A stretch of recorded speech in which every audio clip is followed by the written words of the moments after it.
नमस्कार, मैं हूं आपके साथ इश्तियाक अहमद और आप देख रहे हैं आर्य न्यूज बुलेटिन की शुरुआत करेंगे इस वक्त बड़ी खबर से। आपको रूबरू करा दें इस वक्त की औरैया से इस वक्त की बड़ी खबर सामने आ रही है, उससे आपको रूबरू करा दें।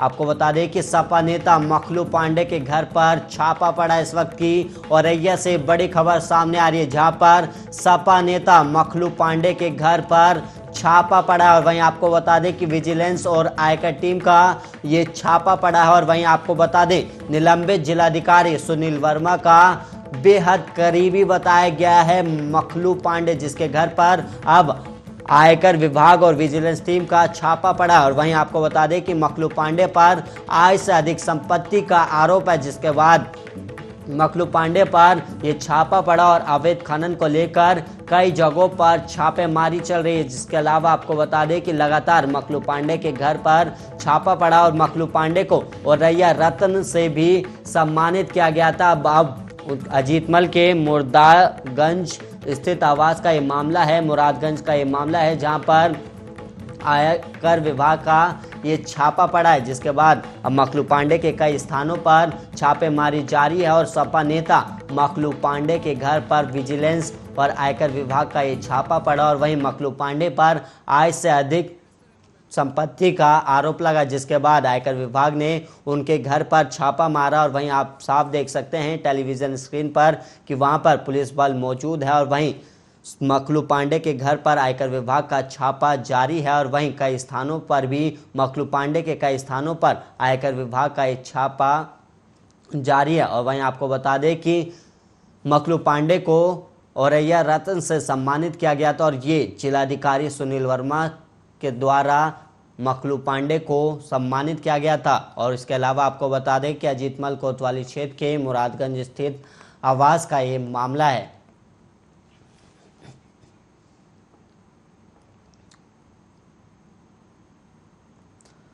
और वहीं एक अयोध्या में एक भीषण दुर्घटना हो गई, जिसके चलते अनियंत्रण होकर पलटी प्राइवेट बस के कारण बस सवार 3 लोगों की मौके पर ही मौत हो गई और हादसे में 30 से ज्यादा यात्री घायल हो गए। और साथ ही आपको बता दें कि भारी पुलिस बल मौके पर पहुंच गया, जिसके बाद से ही रेस्क्यू कर बस में फंसे लोगों को बाहर निकाला गया। और पूरा मामला थाना कैंट के मुमताज नगर NH 27 की घटना है, जहां एक बस दुर्घटनाग्रस्त होने के संबंध में अयोध्या पुलिस द्वारा कार्रवाई की जा रही है। और वहीं आपको बता दें कि 3 लोगों की दर्दनाक मौत भी हो चुकी है और वहीं 30 से ज़्यादा लोग घायल बताए गए हैं।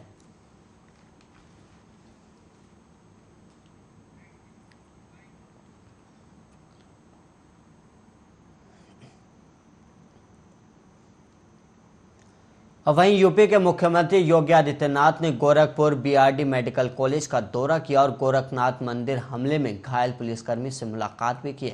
और वहीं मोहम्मद अहमद मुर्तजा नाम के शख्स ने गोरखनाथ मंदिर के बाहर सोमवार सुबह ही PSC जवानों पर हमला बोला था, जिसमें 2 जवान गंभीर रूप से घायल हो गए थे और अदालत ने हमले के आरोपी 7 दिन की पुलिस हिरासत में भेज दिया।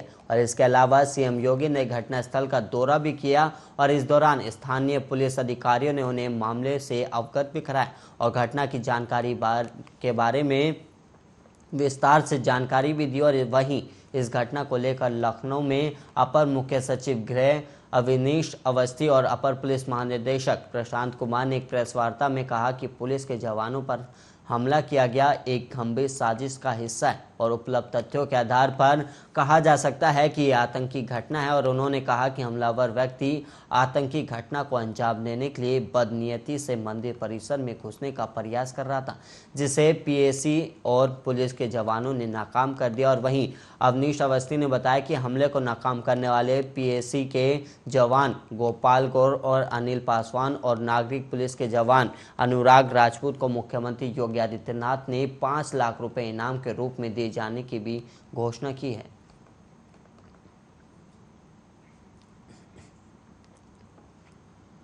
वहीं रायबरेली सामुदायिक स्वास्थ्य केंद्र सलोन में प्रसूताओं की जेब पर वहां के डॉक्टर और कर्मचारी डाका डाल रहे हैं। और वहीं पीड़ितों का आरोप है कि यहां बेड पर बिछाने के लिए चादर तो दी नहीं जाती, लेकिन वहीं प्रसूताओं के डिलीवरी के दौरान डॉक्टर अच्छा खासा रकम दवा के नाम पर वसूल किए जा रहे हैं और अस्पताल के अंदर दवा होने के बावजूद डॉक्टर मेडिकल स्टोर से कमीशनबाजी की दवा लिखते हैं, लेकिन उच्च अधिकारी जानकर अनजान बने बैठे हैं। और वहीं आपको बता दें कि सालोन कस्बे की रहने वाली कोमल पत्नी आशीष कुमार की जो उन्होंने तेज प्रसव पीड़ा होने पर शनिवार को सालोन के सामुदायिक स्वास्थ्य केंद्र में भर्ती कराया और उसे एक लड़का भी हुआ। इसके बाद जच्चा बच्चा को एक बेड पर बगैर चादर कंबल तकिए और लेटा दिया गया।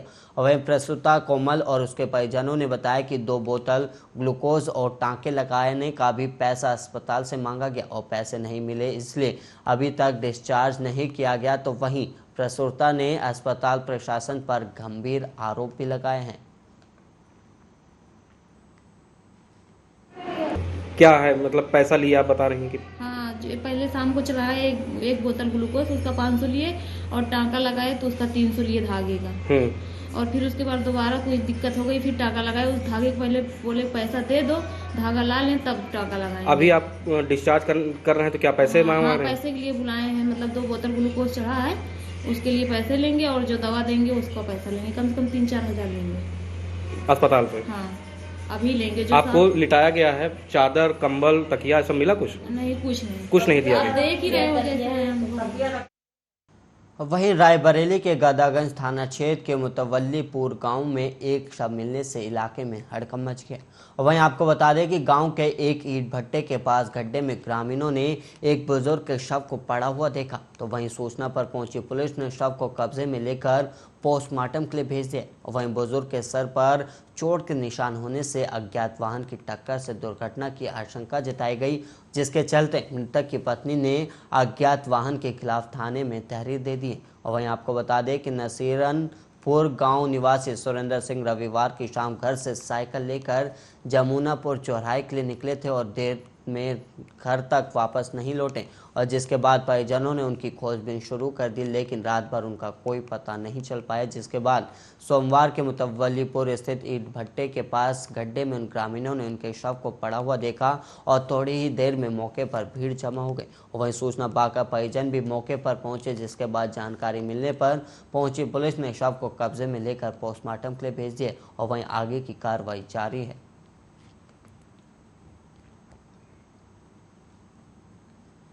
वहीं रायबरेली में नवरात्रि और रमजान के त्यौहार को देखते हुए क्षेत्रीय अधिकारी और शहर कोतवाल ने पुलिस बल के साथ पैदल मार्च निकाला है। और वहीं आपको बता दें कि मनसा देवी मंदिर, जहानाबाद रेलवे स्टेशन और कहाड़ों के अड्डे के जैसे पब्लिक स्थानों पर संदिग्ध व्यक्तियों की चेकिंग भी जारी है और ताकि कोई अराजकता ना फैला सके। और भारी संख्या में पुलिस बल के साथ डिप्टी एसपी वंदना सिंह और शहर कोतवाल राघव कुमार ने ये पैदल मार्च किया और साथ ही इस दौरान जगह जगह व्यक्तियों को सरकारी हेल्पलाइन नंबरों के बारे में भी जागरूक किया गया और ये मार्च जहानाबाद से लेकर डिग्री कॉलेज चौराहे तक चलाया गया है।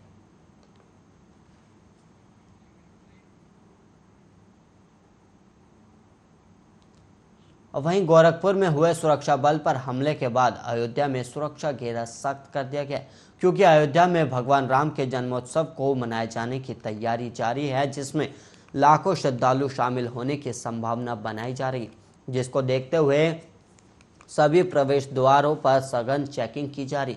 तो वहीं सीसीटीवी के माध्यम से संपूर्ण मेला क्षेत्र में संदिग्धों पर पुलिस विभाग नजर रख रहा है और पुलिस के सभी दस्ते सक्रिय कर दिए गए। वहीं अयोध्या की सुरक्षा को लेकर अयोध्या सीओ आर.के. चतुर्वेदी का कहना है कि कोविड-19 के बाद पहली बार रामनगरी में बड़ी संख्या में श्रद्धालु आए हैं और फैसले के बाद इतनी बड़ी संख्या में श्रद्धालु आने की उम्मीद पहली बार की गई है, जिसको लेकर सुरक्षा के इंतजाम किए गए और वहीं भारी फोर्स भी बुलाई गई और साथ ही पुलिस के सभी दस्ते सक्रिय कर दिए गए और अयोध्या में सुरक्षा के इंतजाम माकूल है और बाहरी जनपदों से भी फोर्स को मंगाकर तैनात किया गया।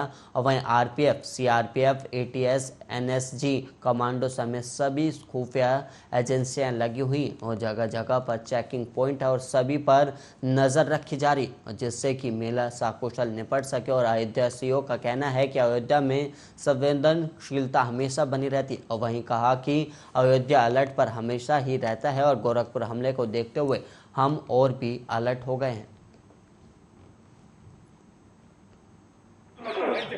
ये कोविड के बाद और माननीय सर्वोच्च न्यायालय के जन्मभूमि के निर्णय के बाद ये पहला ऐसा चैत्र रामनवमी का मेला है जो बड़े पैमाने पर होने की संभावना है और अभी से यहाँ भीड़ भाड़ काफ़ी बढ़ गई है।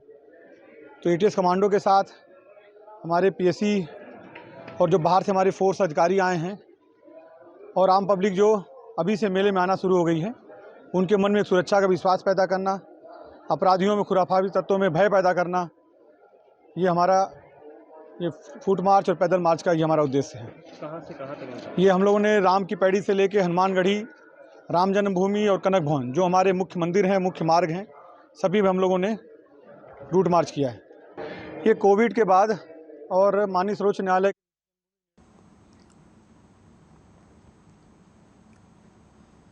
वहीं यूपी के रायबरेली जिले में अपराधों में लगातार हो रही बेतहाशा बढ़ोतरी, जिसके चलते ताज़ा मामला सामने आया और डलमऊ थाना क्षेत्र के चकमलिक डंगरी गांव से, जहां बेखौफ दबंगों ने एक युवक की जमकर पिटाई कर दी और ये युवक ससुराल जा रहा था, जिस वक्त युवकों को दबंगों ने जमकर पिटाई। वहीं मारपीट करने के साथ ही दबंगों ने पीड़ित से रुपए और गले की जंजीर भी छीन ली है। और वहीं आपको बता दें कि मारपीट करके दबंग मौके से फरार हो गए और तो वहीं मारपीट में घायल युवक को जिला अस्पताल में भर्ती कराया गया है। के लड़का है, डंगरी पोस्ट चिलौला भीटी थाना डलमऊ। मैं ससुरारी अपनी जा रहा था, रास्ते में हमको गिराकर मारा है, चैन भी छीन लिया है, 10 ग्राम के 20,000 रुपया इस बैंक से निकाल के लाने वहाँ छीन लिया। अब किस लिए मारा आपको? क्या लिए मारा? कोई पुरानी रंजिश थी कि ऐसे ही मारा? रंजिश मेरी नहीं थी, मेरी बहन से उनकी रंजिश थी, उनकी आपसी विवाद था, हमारा कोई इससे मतलब नहीं था, हमें बेकार मारा ही लोग ने।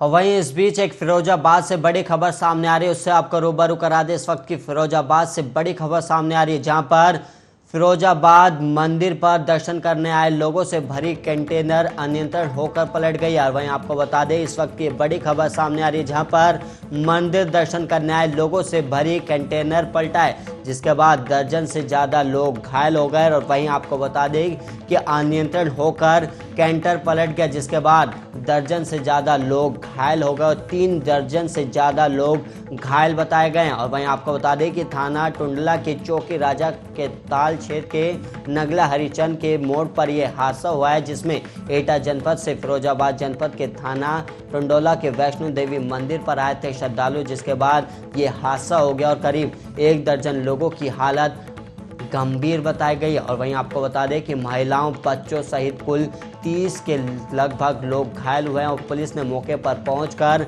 घायलों को तत्काल जिला अस्पताल भेज दिया। इस वक्त ये बड़ी खबर सामने आ रही है, जहां पर फिरोजाबाद में भीषण सड़क दुर्घटना हुई है, जिसके बाद करीब 30 लोग घायल बताए जा रहे हैं। और वहीं आपको बता दें कि मंदिर दर्शन करने आए लोगों से भरी कंटेनर पलट गई, जिसके बाद करीब 30 से ज़्यादा लोग घायल बताए गए। और वहीं आपको बता दें कि यह हादसा अनियंत्रण होकर हुआ, जिसके बाद अनियंत्रण होकर कंटेनर पलट गया, जिसके बाद 3 दर्जन से ज़्यादा लोग घायल हो गए। वहीं मौके पर पुलिस बल मौजूद है और वहीं घायलों को बसों से निकाला गया, जिसके बाद घायलों को जिला अस्पताल में भर्ती कराया गया। वहीं आप टेलीविजन स्क्रीन पर देख सकते हैं कि कैसे जो कंटेनर है वो पलटा हुआ है। वहीं पुलिस बल भी वहां पर मौजूद है और वहीं पर ग्रामीण भी मौजूद है और ग्रामीणों की मदद से लोगों को बाहर निकाला गया, जिसके बाद उन्हें जिला अस्पताल में भर्ती कराया गया। और वहीं आपको बता दें कि इस कंटेनर में करीब 30 लोग सवार बताए गए और 30 की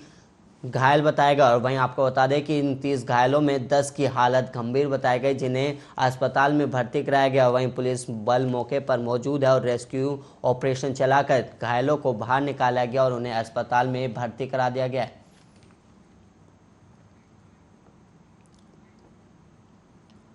वहीं शाहजहांपुर में हाई टेंशन लाइन की चिंगारी ने हजारों बीघा गेहूं की खड़ी फसल को राख कर दिया।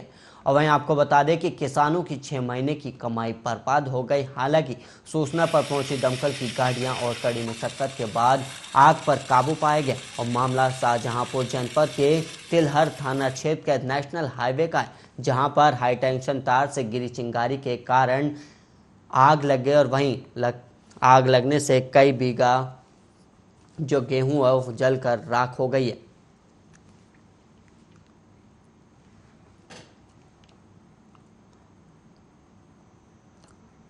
और वहीं नवरात्रि के पावन पर्व का आज चौथा दिन है और आज का दिन मां कूष्मांडा को समर्पित है और अपनी मंद और हल्की हंसी के साथ विशाल ब्रह्मांड को उत्पन्न करने के कारण देवी को कूष्मांडा नाम से जाना जाता है। और वहीं तो चलिए आपको बताते हैं कि देवी कूष्मांडा की प्रसिद्ध कथाएं क्या हैं। देखिए हमारी खास रिपोर्ट।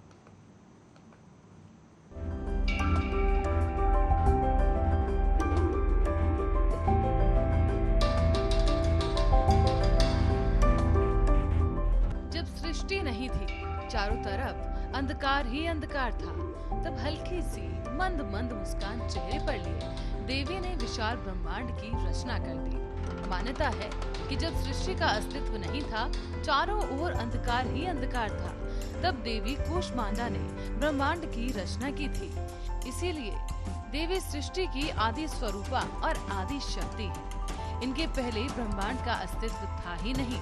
कहा यह भी जाता है कि देवी कूष्मांडा का निवास सूर्य मंडल के भीतर के लोक में होता है। सूर्य लोक में निवास कर सकने की क्षमता और शक्ति केवल कूष्मांडा माँ के पास ही है। इनके शरीर की कांति और प्रभा भी सूर्य के समान ही दैदीयमान मानी जाती है। कोई भी देवी देवता इनके तेज और प्रभाव की समता कर नहीं सकता। इनकी तेज की तुलना इन्हीं से की जा सकती है। तो वहीं देवी के तेज और प्रकाश से 10 दिशाएं प्रकाशित हो रही हैं। ब्रह्मांड की सभी वस्तुएं और प्राणियों में अवस्थित तेज इन्हीं की छाया है। माँ आदि शक्ति दुर्गा का चतुर्थ रूप कूष्मांडा के नाम से इस संसार में सुविख्यात है, जो संपूर्ण जगत की जननी है। इतना ही नहीं, ये दिव्य प्रकाश पुंज की मूर्ति है, जो अपने दिव्य ज्योति से संसार को न केवल प्रकाशित कर रही है, बल्कि सूर्य जैसे महाताप से युक्त ग्रह के अर्थात सूर्य मंडल में निवास करने की अद्वितीय शक्ति से युक्त है। यानी कि ये सृष्टि की सृजनकर्ता आदि शक्ति है, जिनके संदर्भ में ये भी कहा जाता है कि ये त्रिविध ताप से संयुक्त संसार को अपने उदर में समाहित किए हुए हैं। ऐसी माँ जगत जननी आदि शक्ति कहलाती है। देवी का दिव्य रूप देखते ही बनता है। जहाँ अष्टभुजाओं से युक्त देवी जगत कल्याण के लिए अपने दाहिने हाथों में कमंडल, धनुष, बाण, कमल पुष्प से सुशोभित हो रहे हैं। माता के बाएं हाथों में अमृतपूर्ण कलश, माला, गदा, चक्र को लोक हितार्थ धारण कर रखा है। ये सिंहारूढ़ है तथा अपने दिव्य तेज से दिशाओं और विदिशाओं को प्रकाशित कर रही है। पुराणों में कहा गया है कि सभी चल अचल संजीवों में जो भी प्रकाश और आभा है, वो इनके प्रकाश से ही है। माँ की कृपा से भक्तों के रोग, दुख, भय और चिंताएं सभी दूर हो जाती है। साथ ही हर बुराई और शत्रु भी देवी के भक्त का कुछ नहीं बिगाड़ सकते। पर देवी की कृपा पाने से पहले जरूरी है कि देवी माँ की पूरी श्रद्धा के साथ पूजा अर्चना की जाए। पूजा में माँ को लाल रंग के पुष्प जैसे गुड़हल या फिर गुलाब के फूल अर्पित करें। इसके साथ ही सिंदूर, धूप, दीप और निवेद्य चढ़ाएं। माँ की पूजा आप हरे रंग के वस्त्र पहन कर करें तो अधिक शुभ माना जाता है। ये तो बात हुई पूजा की, पर माँ को प्रसन्न करने के लिए उन्हें भोग क्या लगाएं, अब ये भी आपको बता देते हैं। कूष्मांडा देवी को सफेद कुम्हड़े यानी समूचे पेठे के फल की बलि देते हैं। दरअसल ब्रह्मांड को कुम्हरे के समान माना जाता है, जो कि बीच में से खाली होता है और देवी ब्रह्मांड के मध्य में निवास करती हैं और पूरे संसार की रक्षा करती हैं। पर अगर आपको साबुत कुम्हरा ना मिल पाए तो आप माँ को पेठे का भी भोग लगा सकते हैं। इसके बाद देवी को दही और हलवे का भोग चढ़ाएं और उसके बाद आदर के साथ माँ के चरणों में माथा टेक कर आशीर्वाद लें और आस्था के साथ देवी कूष्मांडा की आरती गाएं, ताकि इस नवरात्रि आपकी सभी मनोकामनाएं भी पूरी हो जाएं। Special report Arya news. और इसी के साथ इस बुलेटिन में इतना ही। देश और दुनिया की तमाम खबरों के लिए आप बने रहिए आर्या न्यूज़ के साथ।